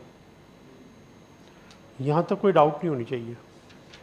मैंने अभी बेसिक प्रिंसिपल बताया है, अब इसकी डिटेल में जाएंगे। डाउट यहाँ तक है, बोलो। हाँ जी क्रिश, यहाँ तक डाउट। जीएसटी के अंदर सेंट्रल जीएसटी भी लगेगा, स्टेट जीएसटी भी लगेगा, चाहे सेल कर लो चाहे मैन्युफैक्चर कर लो, यानी प्योरली ट्रेडर वो तो सिर्फ सेल ही करता है, उसको भी चार्ज करना है। मैन्युफैक्चरर वो मैन्युफैक्चर करके सेल करता है तो भी चार्ज करना है। एक बात और देखिए, पहले ये था मैन्युफैक्चरर को बोला था कि जब तुम मैन्युफैक्चर करोगे तब एक्साइज ड्यूटी, और मैन्युफैक्चर जब तुम सेल करोगे तो वैट, और ट्रेडर तुम तो खाली सेल ही करोगे, मैन्युफैक्चरिंग तो तुम्हें वैट चार्ज करना है। सर्विस प्रोवाइडर जैसे कि हम हैं, जब तुम सर्विसेज दोगे तो तुम्हें उसके ऊपर सर्विस टैक्स चार्ज करना है। सर्विसेज पे लगता था सर्विस टैक्स, सर्विस पे एक्साइज ड्यूटी नहीं थी। जब तुम सर्विस रेंडर करोगे तो तुम्हें चार्ज करना सर्विस टैक्स। मैन्युफैक्चरर जब तुम मैन्युफैक्चर करोगे तो एक्साइज ड्यूटी, ट्रेडर जब तुम सेल करोगे तो वैट। अब सेल वर्ड हटा दिया, मैन्युफैक्चर वर्ड हटा दिया, सर्विस प्रोवाइडर का रेंडर वर्ड हटा दिया, एक वर्ड ले आए सप्लाई, सबके बदले में कॉमन वर्ड ले आए सप्लाई।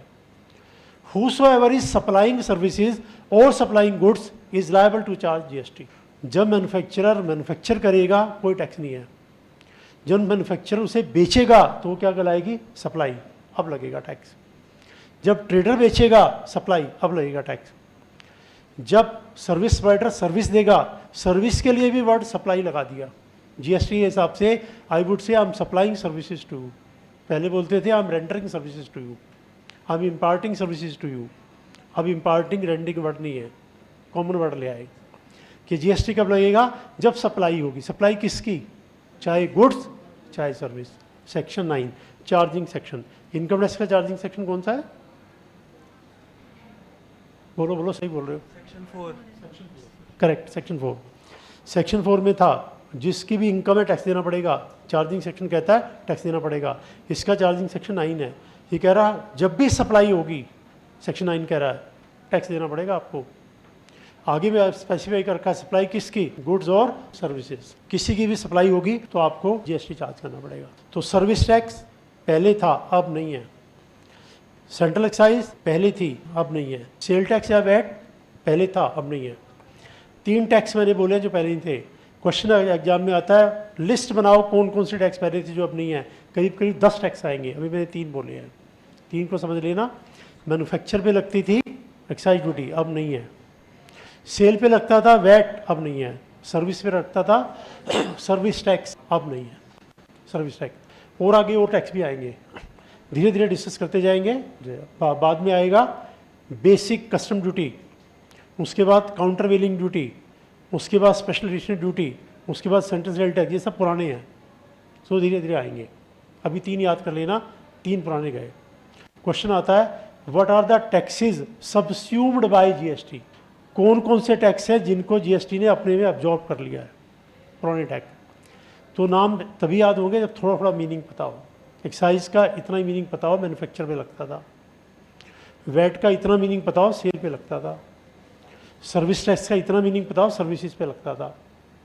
तो ऐसे धीरे धीरे पार्ट आता चला जाएगा। पहले इतने बार तक डाउट देख लीजिए। अब एक सिंपल सा बिल्कुल ऐसा ही प्रैक्टिकल क्वेश्चन लिखवा रहा हूँ, छोटा सा 5 मिनट का, वो सॉल्व कर लो, फिर ब्रेक करेंगे। एक छोटा सा 5 मिनट का क्वेश्चन सॉल्व कर लो, पता लग जाए जीएसटी में क्वेश्चन कैसे आएगा।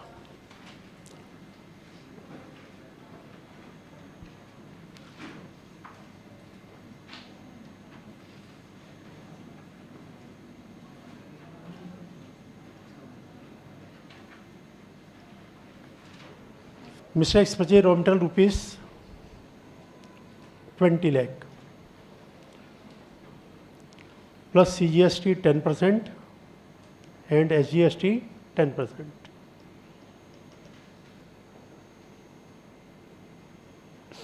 Processing charge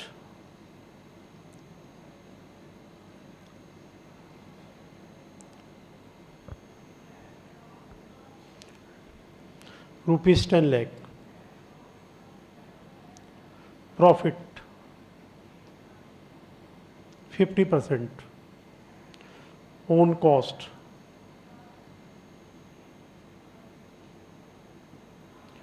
charged, नहीं आगे करो, sold entire product,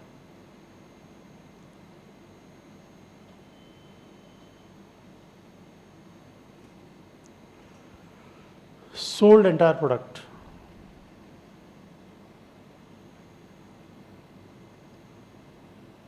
and charge CGST 12%, SGST 12%.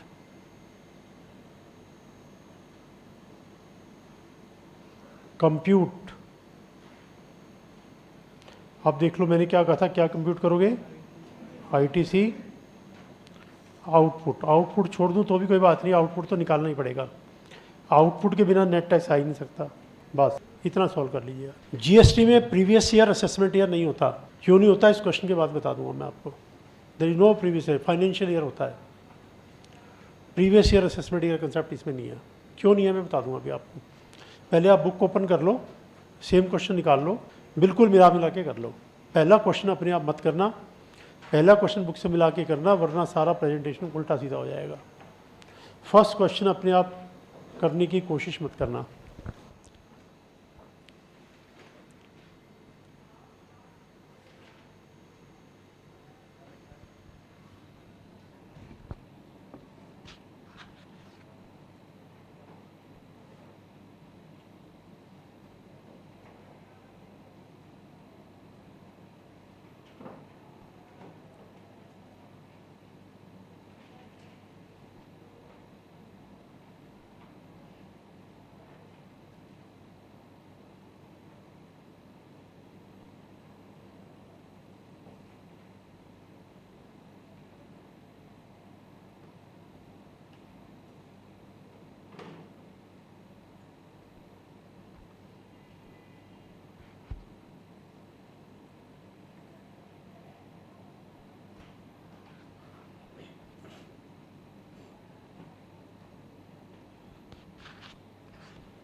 हाँ जी प्लीज बताइए, करेक्ट।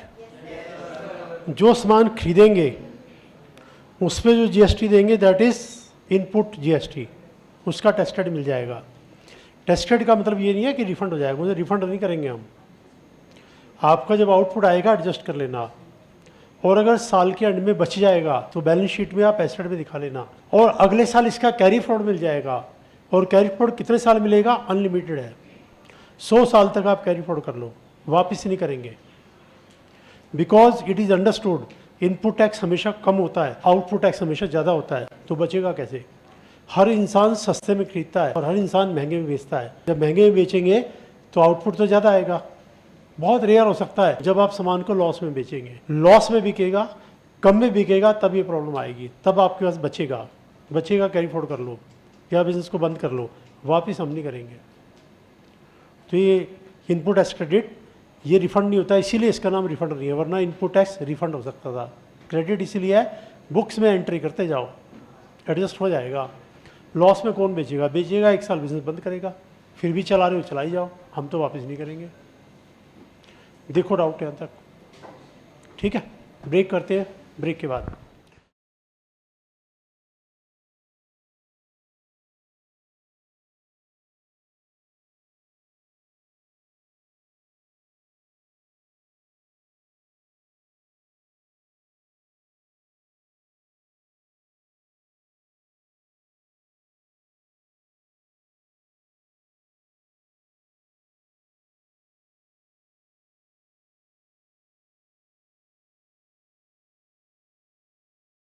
हाँ प्लीज, पेज नंबर 20।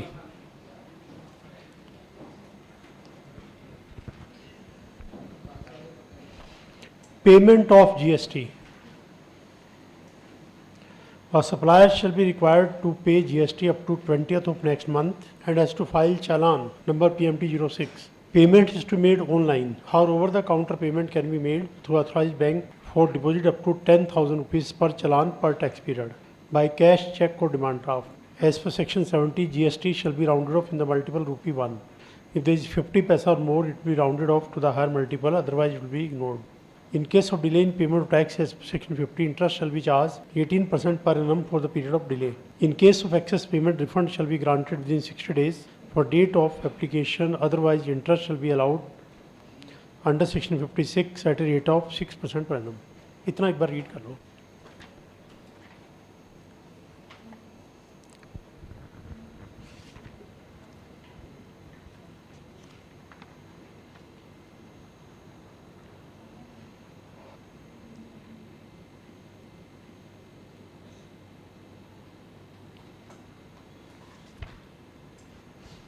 अब आप बताओ, इनकम टैक्स में हमें टैक्स कब देना होता है गवर्नमेंट को? एक तो एडवांस टैक्स है 4 इंस्टॉलमेंट, लेकिन एग्जैक्ट साल ख़त्म होने के बाद, जब तक साल चलेगा तब तक हमें क्या पता इनकम कितनी है। जब ये साल ख़त्म हो जाएगा, 31 मार्च की मिडनाइट निकल जाएगी, यानी यहाँ पे, यानी असेसमेंट ईयर में जाके पता लगता है कि एग्जैक्ट टैक्स कितना है। ठीक है? तो एग्जैक्ट पेमेंट कब करनी होती है? असेसमेंट ईयर में। ये डिस्कस किया था ना। एडवांस टैक्स तो एस्टीमेट है, अगर मैं एग्जैक्ट की बात करूँ तो कब आएगा? अगले साल में आएगा, इस साल में नहीं आएगा। इसलिए हम इस साल को क्या बोल देते हैं? प्रीवियस ईयर, क्योंकि जब तक वो टाइम आता तब तक ये प्रीवियस बन जाता है। ठीक है? अब आ जाओ जीएसटी में। उसे जीएसटी में कंसेप्ट नहीं है। हमने कहा क्यों? उसे जीएसटी में तो आपको हर वक्त पता है कितना टैक्स आपको देना है। मैंने कहा वो कैसे? मुझसे अब अप्रैल 23 का मंथ है, आपने कितने बच्चों से कितना पेमेंट लिया, उस पेमेंट में कितना टैक्स है, every day you know it. तो हम तो तुम्हें कह सकते हैं हर रोज़ एग्जैक्ट टैक्स दो, एडवांस नहीं, एग्जैक्ट, क्योंकि हम जितनी पेमेंट लेते हैं हमें पता कितना टैक्स लिया है। तो उसे इसलिए इसमें प्रीवियस ईयर का कोई कंसेप्ट नहीं, असेसमेंट ईयर का कोई कंसेप्ट नहीं, ये तो आपको साथ साथ देना है। तो मैंने कहा हर रोज़, उसे हर रोज़ तो नहीं लेकिन हर महीने का टैक्स देना है अगले महीने की 20 तारीख तक।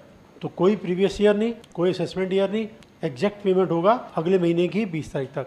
तो जब हम टैक्स कैलकुलेट करते हैं तो उसकी डिटेल भी तो देनी पड़ती है। ये अपने दिल में आया जो टैक्स दे दें, तो दिल में दैट डिटेल इसको रिटर्न, तो फिर रिटर्न कौन से? रिटर्न 12 भरनी पड़ेंगी हर महीने रिटर्न, यस हर महीने रिटर्न। तो इनकम टैक्स में तो एक जाती है, कौन सी, हाँ वहाँ एक जाती है। टैक्स भी वहाँ एक ही बार देना एग्जैक्ट, 4 इंस्टॉलमेंट एडवांस की है, यहाँ तो 12 रिटर्न चाहिए। तो जीएसटी का काम इनकम टैक्स के मुकाबले में बहुत ज़्यादा है। हर महीने का हिसाब लेके बैठ जाओ, हर महीने का कंप्लीट हिसाब करो। 20 तारीख को टैक्स और रिटर्न दोनों चाहिए। तो जो मैंने अभी रीड किया है उसमें सेंटेंस सारा पढ़ के देखो, जो पार्ट अभी रीड किया है पेज 20 पर।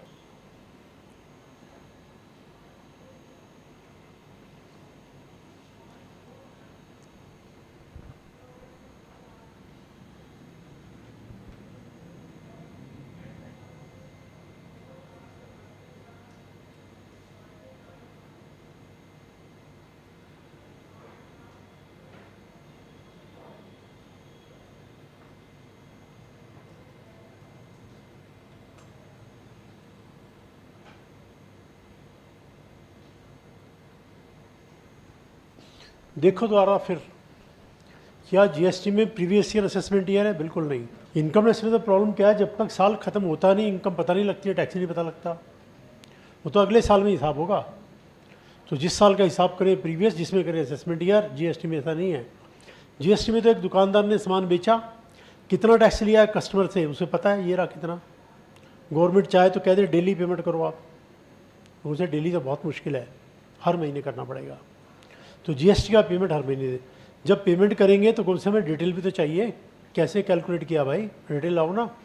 And that is called return. तो उसकी रिटर्न भरनी पड़ेगी हमें हर महीने। अब उस रिटर्न का नंबर क्या है? रिटर्न का नंबर है GSTR 3B। ये रिटर्न है। पहले GSTR 3 थी, नहीं बहुत डिटेल थी, लोगों ने रिटर्न भरी नहीं कि जी हम नहीं भरते, इतनी डिटेल कौन भरेगा। तो गवर्नमेंट ने इसको सिंपल कर दिया कि चलो नई रिटर्न ले आते हैं सिंपल सी करके, 3B ये है। इनकम टैक्स में रिटर्न का क्या नंबर था, जो रिटर्न हम भरते हैं? इनकम टैक्स में क्या नंबर था? 139(1) तो सेक्शन है भाई, मैं रिटर्न का नंबर पूछ रहा हूँ। रिटर्न का नंबर किसी को याद नहीं, क्योंकि मैंने बताया ही नहीं। याद कैसे होगा? क्यों नहीं बताया? बिकॉज वहाँ हर पर्सन की रिटर्न का नंबर अलग अलग है, इसका ये, इसका ये, इसका ये, तो सिलेबस में नहीं है। यहाँ सबका एक ही नंबर है। Individual, partnership firm, company, AOP, BOI, बड़ा SSC, छोटा SSC, ये सिस्टम होना चाहिए ताकि एक याद भी हो जाए। इनकम टैक्स में 7-8 है तो सिलेबस में नहीं डाले। ये है तो ये नंबर है, वो है तो वो नंबर है, वो है तो वो नंबर है, वो है तो वो नंबर है, कौन याद करेगा? तो उससे छूटने का सिलेबस से हटा दो ना नंबर। इसका है, सबकी यही आती है। कंपनी भी यही भरेगी, इंडिविजुअल, HF, पार्टनर सब ये भरेंगे। GSTR 3B याद रखना। रिटर्न इसमें और भी है, किसी और पर्पज़ की है, एक एक करके बता रहा हूँ। जो बता दूँ अच्छे से रट लेना, ताकि जब अगला नंबर बताऊँ तो ये ना भूलना। रिटर्न सबको भरनी है। कौन सा नंबर? GSTR 3B इसमें जाएगी। और टैक्स देना है हर महीने। अगले महीने की कौन सी तारीख तक? 20 तारीख तक। कौन सा चालान फॉर्म भरेंगे? इनकम टैक्स में कौन सा भरा था? बताए थे मैंने चालान फॉर्म। इनकम टैक्स में चालान फॉर्म पहले एडवांस टैक्स का बताओ, कौन सा? 143। जिसको याद है बताओ। ITNS 280 एडवांस टैक्स का कैसे भरते हैं वो भी बताया था। फिर TDS का अलग था, कितना नंबर था? ITNS 281 कैसे भरते हैं ये भी बताया था, चालान फॉर्म दिखाया भी था। इसका है PMT 06। इसका फॉर्मेट भी आगे आएगा, तब डिस्कस करेंगे। तो याद रखना चालान फॉर्म PMT 06। उसमें टैक्स को कितने के मल्टीपल में राउंड ऑफ किया था? इनकम टैक्स में 10 के मल्टीपल में। इसमें करना 1 रुपये के मल्टीपल में। उसमें 10 रुपये का मल्टीपल, इसमें 1 का। उसका सेक्शन कौन सा था? 288B। इसका कौन सा है? ये अभी पढ़ा है पैराग्राफ में, 170। 1 रुपये का मल्टीपल 170, 50 पैसे ज़्यादा हायर वरना लोअर। मतलब हर बात आप कंपैरिजन कर सकते हो, हर बात। यानी बेसिकली GST को इनकम टैक्स बेस बना के स्टडी करते हैं हम, ठीक है। तो दोनों याद हो जाते हैं, वो भी है ये भी। तो आप बताओ इनकम टैक्स लेट पेमेंट पर इंटरेस्ट कौन से सेक्शन में लगता है? 234 ABC है ना। क्या रेट? 1% per month. और पार्ट ऑफ द मंथ। इसमें जीएसटी में रेट क्या लगेगा 18% पर एनम, सेक्शन 50। टोटल हमारे सिलेबस में जीएसटी के जो सेक्शन है वो 1 to 52 है, उसके आगे का कोई सेक्शन सिलेबस में नहीं है। 52 सेक्शन है सिलेबस में, 1 to 52, ठीक है। और इंटरेस्ट लगेगा 50 में, क्या रेट 18%। वहाँ था पर मंथ और पार्ट ऑफ ए मंथ, यहाँ वो नहीं है। 4 दिन लेट है 4 दिन का इंटरेस्ट, 5 दिन लेट है 5 दिन का इंटरेस्ट। वहाँ 5 दिन लेट है तो 1 महीना, 4 दिन लेट है तो 1 महीना, करेक्ट। 3 सेक्शन थे, यहाँ एक ही है 50 पर एनम। 4 दिन है तो 4 दिन, ऐसा क्यों? वहाँ 1 दिन को भी 1 महीना मान लिया, क्यों? कैलकुलेशन में दिक्कत होगी, इनकम टैक्स में, तो इसमें दिक्कत नहीं होगी। हाँ, वो 1961 का एक्ट है, कैलकुलेटर कंप्यूटर का ज़माना नहीं था, सिंप्लीफाई किया था। अब ये 2017 है, अब तो कैलकुलेटर कंप्यूटर सब कुछ है, तो इसलिए उन्होंने कहा डेज या डेज कैलकुलेटर, वहाँ 10 रुपये का मल्टीपल किया था, 1 रुपये का किया और कैलकुलेट हो जाएगा, ठीक है। देखो जरा इस पैराग्राफ को दोबारा रीड करो।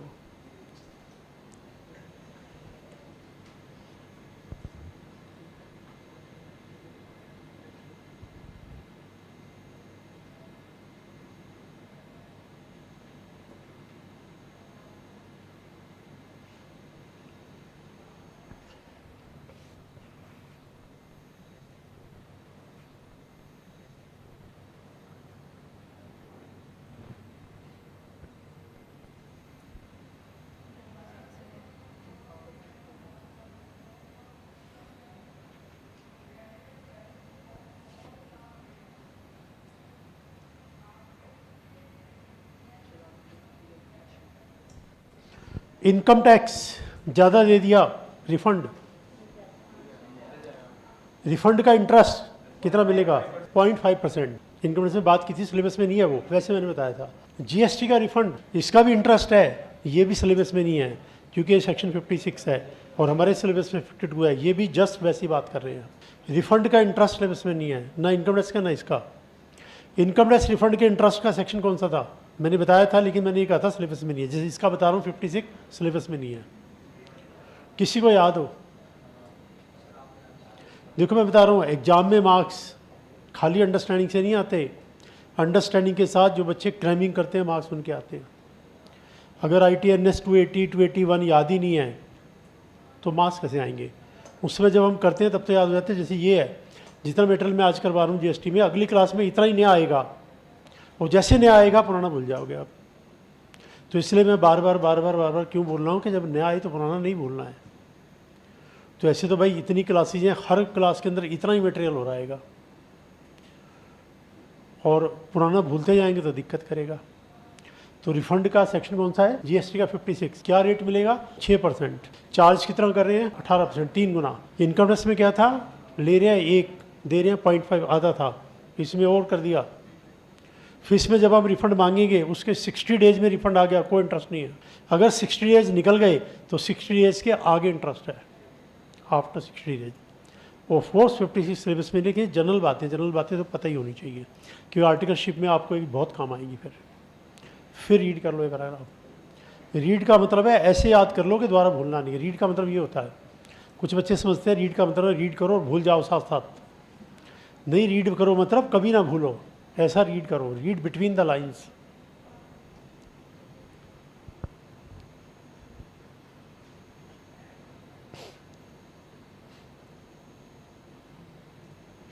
सारा होमवर्क मैं आपको क्लास में करवा दूंगा, ये चीज़ें आपको घर में याद करनी है, लेकिन क्लास में याद करवा रहा हूँ। मैं भी बार बार इसीलिए बोल रहा हूँ कि आपको याद हो जाए प्लस मुझे भी याद हो जाए, ठीक है। मिल के याद करेंगे दोनों चीज़ें।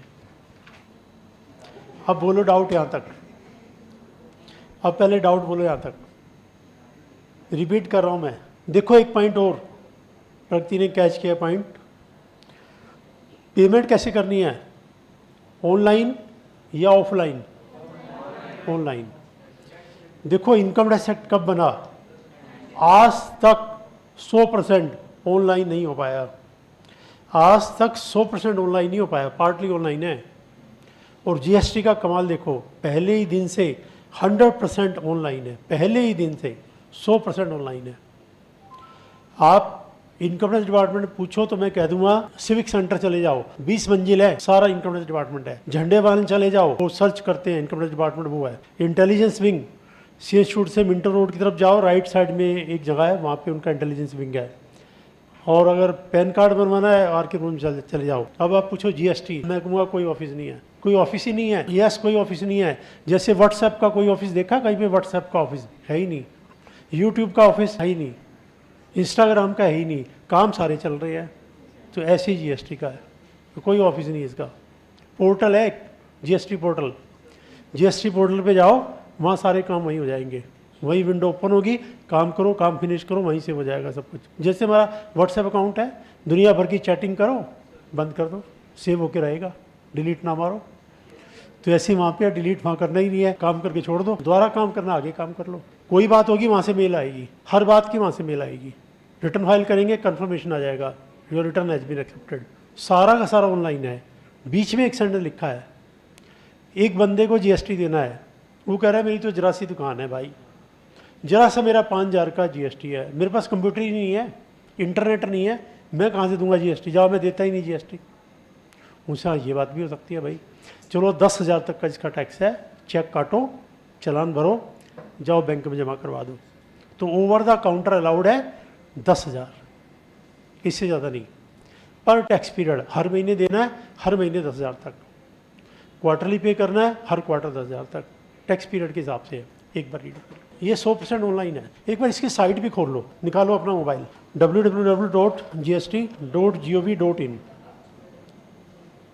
gst.gov.in, ये साइट निकाल लो। सारा काम इसी पे होता है। आपको इसका जीएसटी का कंप्लीट काम इसी पे करना है। एक बार जस्ट नज़र लगा लो कि कौन सी साइट इस पे काम होगा। इसका कोई फिजिकल ऑफिस आपको कहीं नहीं मिलेगा, नो वेयर।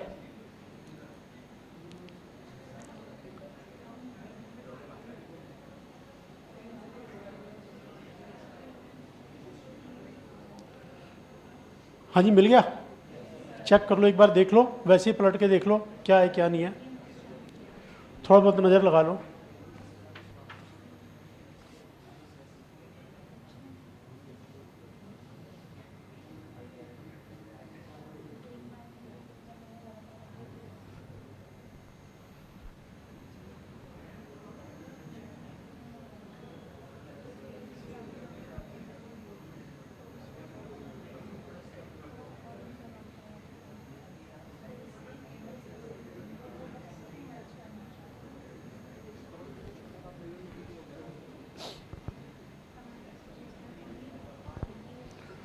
देखो जरा इस पोर्टल की बात करते हैं। सारा काम इस पोर्टल पे होगा। इस पोर्टल का ओनर कौन है? गवर्नमेंट है ना। गवर्नमेंट कौन सी? सेंट्रल का, स्टेट। लेकिन टैक्स तो दोनों गवर्नमेंट का है, सेंटर का भी है, स्टेट का भी है। दोनों का पेमेंट इसी पोर्टल पे होगा, एक ही चालान फॉर्म से हो जाएगा। उसी में सेंट्रल का लिख दो, उसी में स्टेट का लिख दो। तो रियलिटी में ये पोर्टल गवर्नमेंट मैनेज नहीं करती है, ये प्राइवेट सेक्टर को दिया हुआ है, ये प्राइवेट सेक्टर के एंड में है। क्या कारण है? गौर से अगर गवर्नमेंट बीच में आ गई तो आपका काम स्लो हो जाएगा, ब्राइब स्टार्ट हो जाएगी, काम थर्ड क्लास हो जाएगा। इसलिए इसमें एक नया एक्सपेरिमेंट किया है।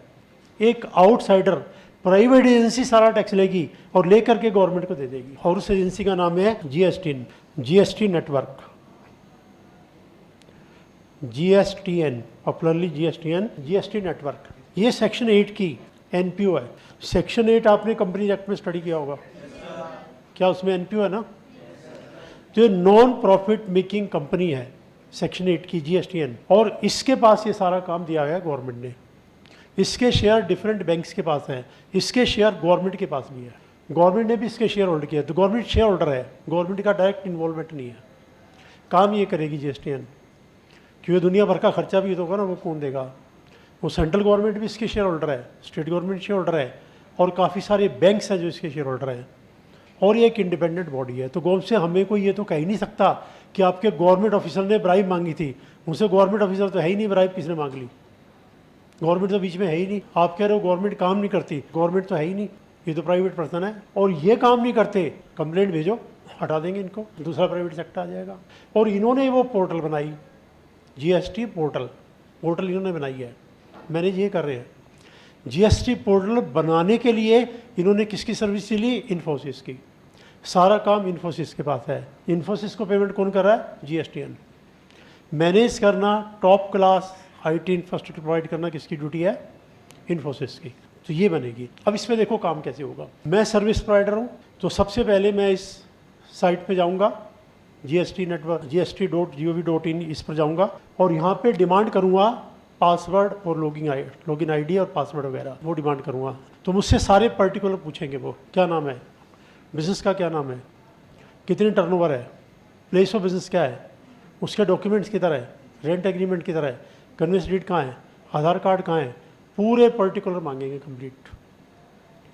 Once they are convince they will issue ID password. अभी आईडी पासवर्ड से मेरा अकाउंट अलग रहेगा। जो बुक्स ऑफ अकाउंट्स हमें बनानी पड़ती है, इसमें बनाने की जरूरत नहीं है। बुक्स ऑफ अकाउंट यहीं बन जाएंगी, परमानेंटली पड़ी रहेंगी। 2017 का रिकॉर्ड देखना, देख लो, अभी पड़ा। अभी मैं ओपन करूँ अपना अकाउंट, 2017 का रिकॉर्ड आ जाएगा, सारी बुक्स यहाँ पड़ी हुई है। तो मैं जाऊँगा इस साइट पर, अपना पासवर्ड आईडी यूज़ करूँगा। मुझे भरनी है मई मंथ की, मान लो 20 जून को मई मंथ का रिटर्न भरनी है। क्या नाम था उसका? GSTR 3B, ये भरनी है। तो मैं यहाँ जाके डिमांड करूँगा GSTR 3B, blank form appear हो जाएगा, ब्लैंक फॉर्म। सारा डाटा मेरे पास ऑलरेडी रेडी है, वहाँ से अपलोड कर दूंगा इसको, डाटा को। उसी फॉर्मेट में डाटा बना के रखना है, नहीं तो कन्फ्यूजन आएगी। सारा अपलोड करके सबमिट कर देंगे, रिसीव हो जाएगी, कन्फर्मेशन जाएगी मेल पर। इमीडिएटली मेरी मेल पे मैसेज आएगा, your GSTR for the month of May has been filed by you successfully, intimation आ जाएगी। इस तरह से काम इसके ऊपर चलेगा सारा। लेकिन पैरेलल मुझसे आपको बुक्स भी बनानी है, उसकी रेलेवेंस कुछ नहीं है, ये पैरेलल बुक्स बनानी है। आपके पास भी रिकॉर्ड होना चाहिए, इसमें ज़रूरत नहीं पड़ती कि सारा रिकॉर्ड यहाँ है। बाई चांस कभी इनका सारा गायब हो जाए तो दूसरी बात है, चांसेस नहीं है उसके। तो पैरेलल रिकॉर्ड बनाना है, यूटिलिटी नहीं है। ठीक है, इतने पार्ट तक डाउट पूछो। जितनी बातें मैंने बताई उसमें किसी डाउट। इनकम टैक्स को बेस बना के डिस्कस करते हैं तो बेटर रहता है, ज़्यादा अच्छा समझ में आता है। इनकम टैक्स की बात भी क्लियर हो जाती है, इसकी भी पूरी बात डिस्कस कर सकते हैं हम इनकम टैक्स को बेस बना के। कोई ये कहे GST तो अलग है, अलग कहाँ से है? देख लो आप, जितनी बातें की है सब में इनकम टैक्स की बात पहले आती है। बिना इनकम टैक्स के GST कैसे समझ में आएगा? सारे का बेस इनकम टैक्स, सबसे पुराना एक्ट ही है 61 का। तो कुछ भी स्टडी कर लो, बेस यही है। ठीक है, इतने पार्ट तक डाउट। अब आइए इलस्ट्रेशन 2, पेज 20। जो इलस्ट्रेशन 1 था उससे थोड़ी सी डिटेल ज़्यादा है इसमें। ABC limited manufacturer registered in GST in Delhi, purchase raw material spare parts 6 lakh plus CGST 9, SGST 9, incurred 4 lakh, processing profit 40% on cost, entire product sold to as wholesaler, charge GST 12, SGST 12, compute interested.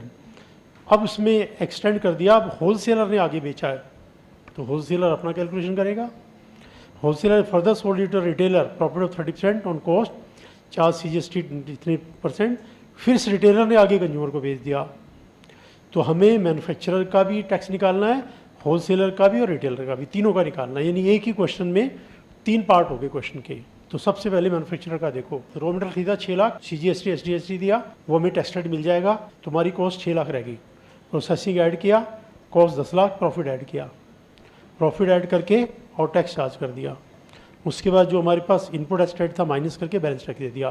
तो पहले आप manufacturer का देख लो, manufacturer में किसी को doubt हो तो मैन्युफैक्चरर का तो वही है जो क्वेश्चन अभी किया था, फिर आगे होलसेलर का देखेंगे।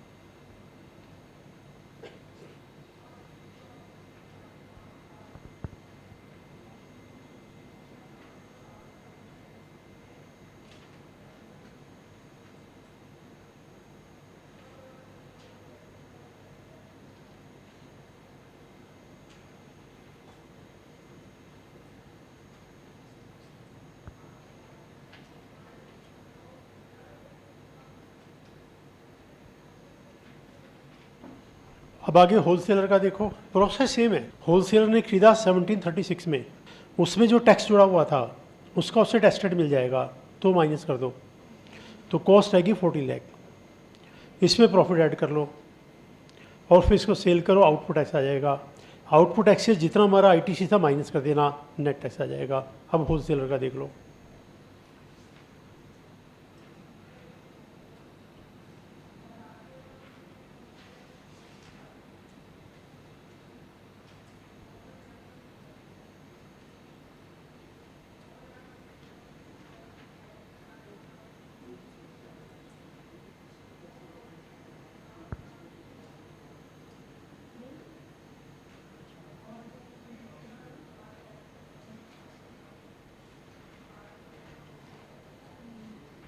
अब रिटेलर का देख लो। रिटेलर का भी सेम सिस्टम है।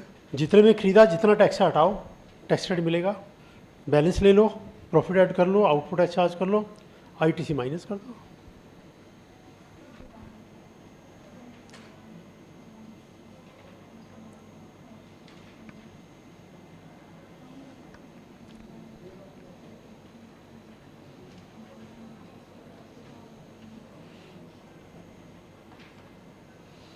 हाँ जी, यहाँ तक डाउट बोलो।